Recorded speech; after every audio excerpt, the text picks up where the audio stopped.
Yeah, I've missed some Japanese booster boxes. We're going to go back to Future Flash, which the English equivalent is going to be Paradox Rift. Now, if you watched my last video, it went terribly. Like, not the last Japanese video, the last video. It was on the mini tins.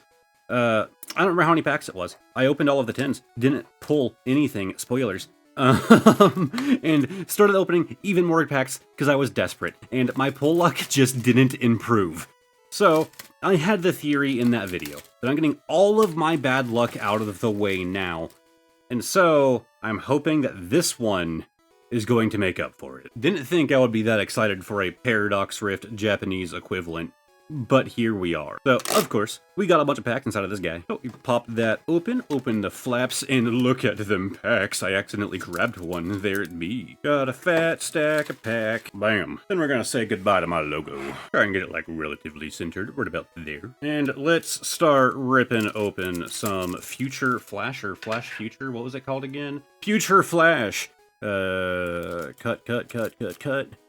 And man, I'm excited. I'm telling you, this is gonna be it. Like, if you watched that last video, first off, thank you for sticking around.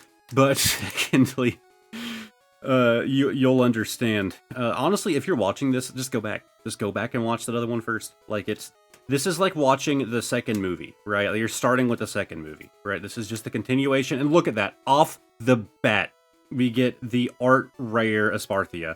See, I'm telling you, this video is gonna be where the pulls are.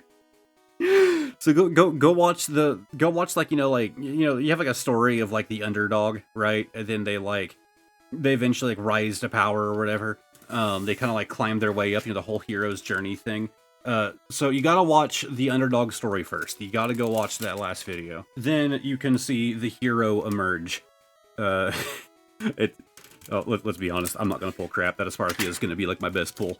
Okay, so I'm back facing me, right? Yeah, back facing me. Ooh, I bent whatever card was back there. Good thing that it's just going to be the one that goes to the front, so he has a little bit of a bend in that Durant now. Probably pretty hard to bend a Durant. Like, wasn't the whole thing with them that they are, like, extraordinarily durable?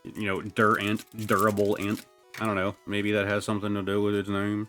Actually, it could not be the thing for it. Like, durable ant just kind of makes sense to me. But, like, I've heard, like, reasonings for other Pokemon having their name, and, yeah, there's a good chance that is not why it's called Durant.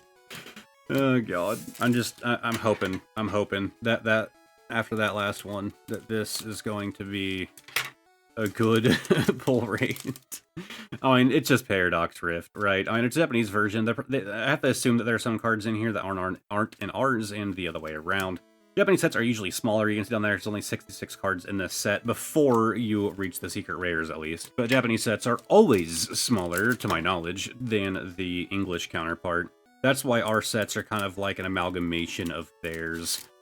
Come on, there we go. Yeah, if you're wondering, I always use scissors for Japanese packs. I just find them to be, like, kind of a pain to open the normal way, and a lot of it has to do with how they crimp them, as well as the long stem on the top. We have a Hollow Wuchin. If somebody can find, find me a product online, I want Pokemon-themed scissors. Like, Pokemon makes everything. I saw that Pokemon makes a toothbrush, and we're not just talking modern. There are, like, vintage Pokemon toothbrushes and modern ones.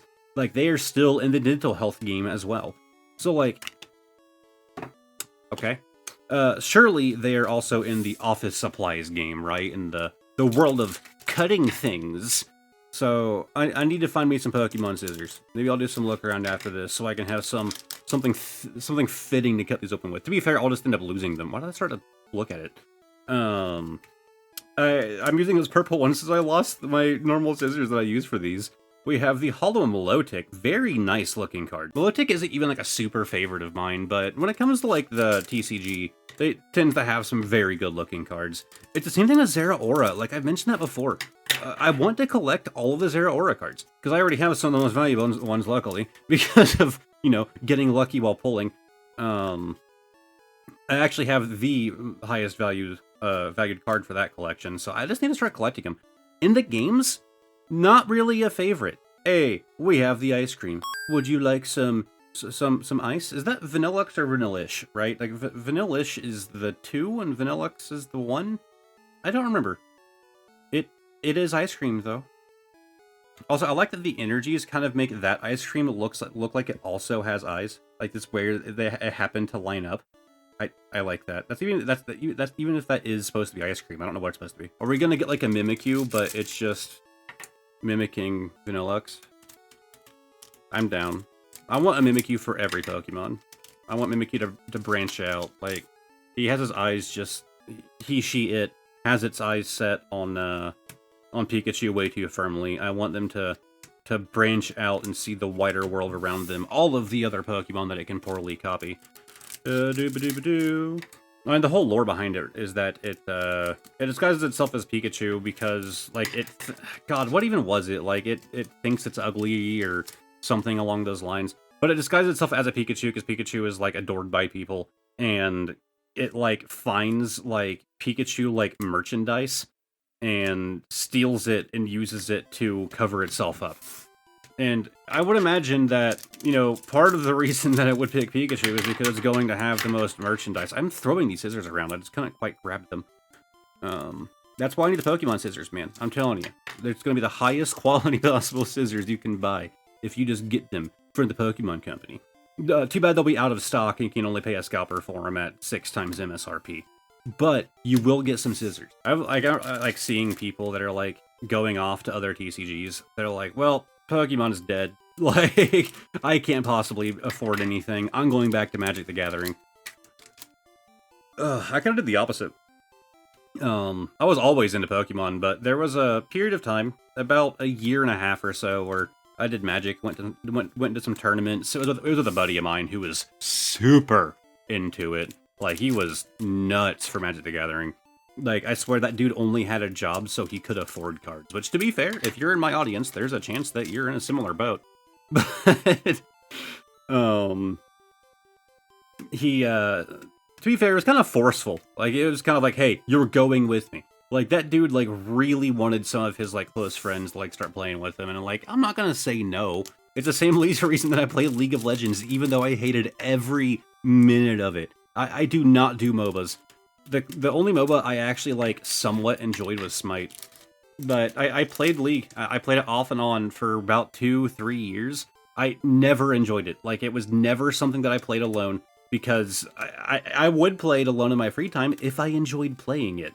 But even games that you don't like can be fun with friends. And it's the same thing with Magic. I understand the hype for Magic, and, like, as somebody who's also, like, a lore nerd and loves, like, you know, like, fantasy stories and stuff, believe it or not, I run a Pokemon channel. It's not my favorite series. That would be the Elder Scrolls. I am a massive Elder Scrolls nerd.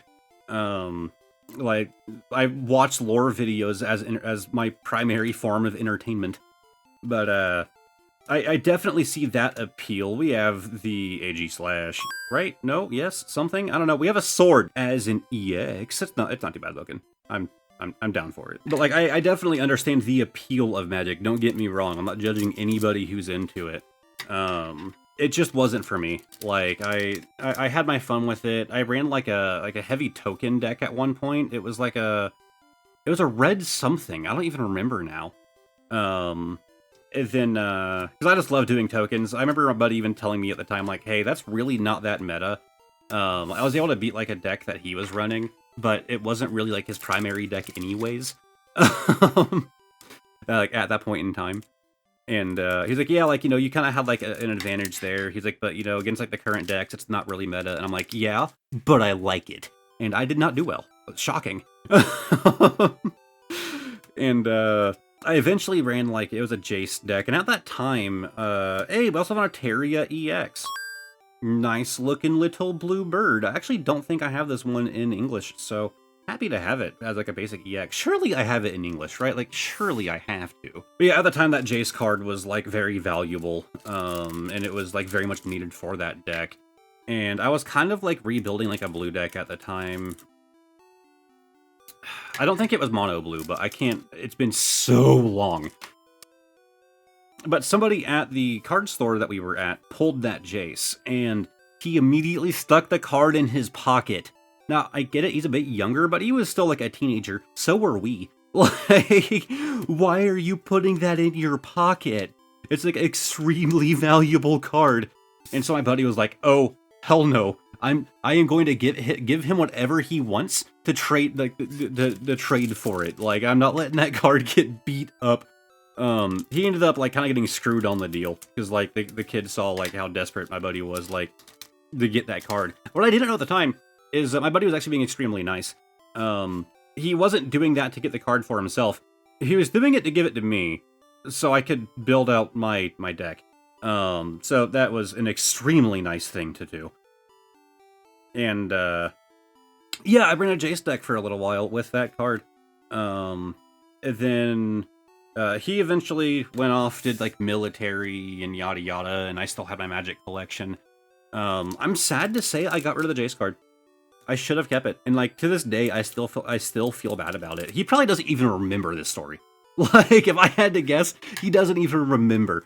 But I feel bad for getting rid of it. And I did it for nothing. I think I might have told this story before. I sold off my Magic collection to that same card store that we would go play at. They were also a game store. I'm saying past tense here because they shut down. The Switch was like around the corner, like it was kinda on its way. And with the devastation that was the Wii U, along with we have the boy, I definitely didn't do anything to this Iron Jugulis card in a previous video. I actually did pull him in English, I think pretty recently. So, hey, I got him in Japanese, I will take it. This is just like one of my favorite cards. To be honest, doing that image that I showed you was actually pretty challenging to do. And I made it harder on myself, because like, I had to like go through and hand cut out all of these shapes, and like this, like up here, like it was a lot of cutting out to do, like around like the text and stuff. And then like, I did it harder on myself because I was cutting out things that I didn't even need to do. Like there was no point in them doing it. The image that I put in did not overwrite it. The easiest part of this card was getting rid of the Iron Jugulis. It's in space. I just kind of did some clone stamps and threw some stars back in there. The Switch was like kind of on its way, and I know you don't get a good deal for selling to card stores, but like I just didn't want to deal with it at the time, and it's not something I would probably ever do again, like selling my collection to a card store. But that's what I did. I sold off all my Magic cards, and I did it for in-store credit because you'd get more for it. And the Switch was like kind of around the corner. I knew that even with my in-store credit, it was going to be a bit pricey, and the failure of the Wii U had me like, to be fair, I didn't own a Wii U, but my brother did. I was like, a bit more timid on it, but I knew eventually I would want to pick it up. So I was like, look, I'm going to do this in-store credit here. And when the Switches like release and they become like available and the store actually has stock, I'll use that in-store credit and get me a Switch. Then they shut down. So there went that plan. So literally I gave my Magic collection away for nothing. And the thing is, I like didn't live in the area anymore. I moved away. It wasn't like super far, but it was like far enough that like I'm not going to be driving down there to go to that store, right? And I didn't even hear the news that they shut down for like, it had to have been close to a year at that point. And I was like, holy God, like I had so much in-store credit. I literally got rid of my MTG collection for nothing. So yeah, kind of learned my lesson. And I'm not talking bad on these card stores, but you know, at the time I didn't really know what I was doing. I've never been like that high of a level of like being into a card game. Like Pokemon was always a casual collection for me, and obviously it's a bit more than that now. But I you know, wonder like how vendors work, how card stores work, all of that. I was new to all of it, and I didn't have a great understanding, and it was on me to a large extent. But the story isn't being told to like say like never sell your things to card stores. Like, man, if you're like in a bind and you need some money, hey, we have the Mousehold EX. We got our little Mises. Like, you need some money, man, they'll day one sale right there. Or if you just don't care that much, or you're selling bulk, or you don't want to bother trying to sell things like individually on eBay and dealing with that just headache, or TCG Player, wherever, like it is a good alternative. It is a quick one and done, right? Like it is a fast thing to do. If you do in-store credit at most stores, you get more for it, and then you can even just pick more things up there. I get why people do it, but while I don't sell cards, like literally ever, I would not be doing it to a card store. At least not likely. But we are down to 5 packs. That story kind of came to a conclusion, and now I don't really know what to say. and we still have 5 packs to open. I will say our pull rate hasn't been terrible. We haven't... my memory is god-awful, but I don't think we've pulled anything, like, super crazy, to be fair. We got some nice artworks, like, I'll say that. Some nice art rares. But as far as, like, the big hits, the things that, you know, if you're trying to invest in Pokemon, these are what you want. Yeah, not really getting those. God, I never understood that side of Pokemon. I'm sure some people in my audience do. Like, there are definitely some people in my audience who are into, like, doing the flipping thing. They're investing in Pokemon and trying to get this boy, hoping he'll have some good value in the future. We have the Iron Valiant Full Art EX. Just a beautiful card. I love me an Iron Valiant. This is like one of my favorite things in Scarlet and Violet. God, I still need to shiny hunt you. Why did I play Scarlet and not Violet? My wife has Violet, but like, man, I haven't like stolen her copy yet, and I don't have time to play games anymore. Oh, I'm stoked on that one. I think I already have it in English, but now I have it in both. Guess that's something I can talk about is like the crazy upload schedule I've been doing. Yeah, I'm kind of going full bore on this YouTube thing. As of right now, not taking into account like travel time and everything else, and the occasional at-home stuff I have to do for my day job. Usually about like anywhere from 39 to like 43 hours, I'd say on average a week. Well, I'm OCD with time, and I actually this is like the most insane thing you're ever gonna hear me say. Like, I am OCD when it comes to time. For the last couple years, I've been tracking the things that I do. I have timers on my phone, and I track my time. It is insane. I know it's nuts, but it helps my brain so much. So that includes whenever I'm working on YouTube stuff. I'm averaging right now anywhere from 35 to 45 hours a week put into YouTube. Dude, I am working 2 full-time jobs at this point. Like, I am doing a good 80 hours plus a week of either work for my day job or for my YouTube job. I'm going full bore on this stuff. So we're even seeing a lot more videos posted. I'm doing shorts. I'm kind of cross-posting those on TikTok if you wanted to check them out, but it's the same thing as on shorts. I've been going full bore on this stuff, man. And to be honest, it is super tiring. I won't lie to you. It is crazy tiring. Actually, right now, I'm getting very tired, and every time I blink, my eyes want to stay that way. I did the math. The average human, again, my obsession with time, the average human spends 1/3 of their life asleep. So that is about 33% of your life that is spent sleeping or attempting to get to sleep. And even when I try to, like, fight that, that still ends up being my average with my tracker. I actually did the math on how much time I spend not at my day job at YouTube or sleeping. And that's, again, not taking into account, like, all of the travel time and stuff. I believe this is our last pack. Yes, it is. I have about 36 hours to do the rest of the things that I have to do with my life, like keeping my house in order, making food, paying bills. Like, so when I say I don't have time to play games, I don't got time to play games. Not entirely true. That's where some of those 36 hours go.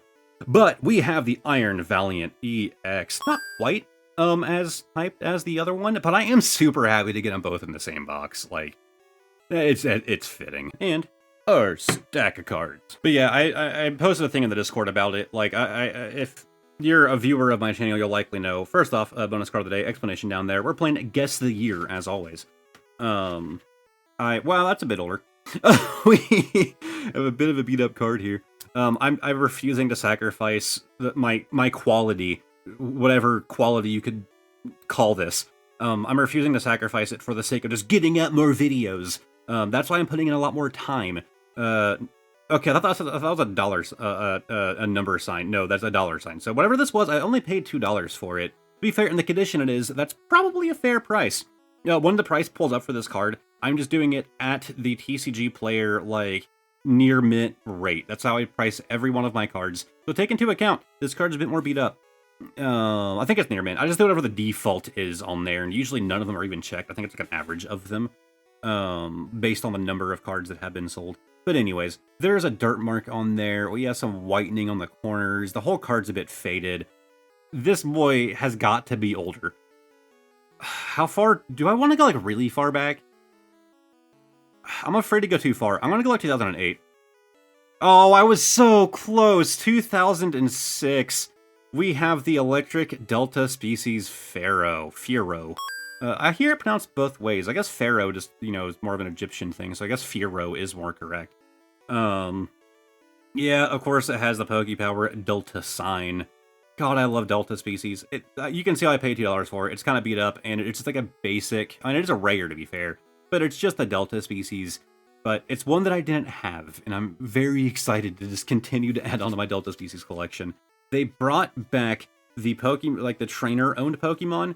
Now they need to bring back Delta species. Seeker, we already had Terastallization. Take those stupid hats off. Okay, it was a neat gimmick, but I prefer this. So sorry about the weird, like, kind of personal rant there towards the end. I guess the whole thing kind of was. This was just a very ranty kind of video. At least it wasn't boring, right? I don't know. If you hated it, let me know in the comments. Constructive criticism is always wanted. But if you guys did somehow enjoy the ramblings, give this video a like, subscribe to the channel, all that fun stuff. You can join the Discord there in the center of the screen. You on the right side of the screen, you can go watch my entire playlist of Pokemon content. And on the left side of the screen, I'm going to link the last Japanese booster box that we did, which was actually the Japanese equivalent to Journey Together. So I really hope that you guys enjoyed this video, and hopefully I will see all of you next time. Goodbye for now.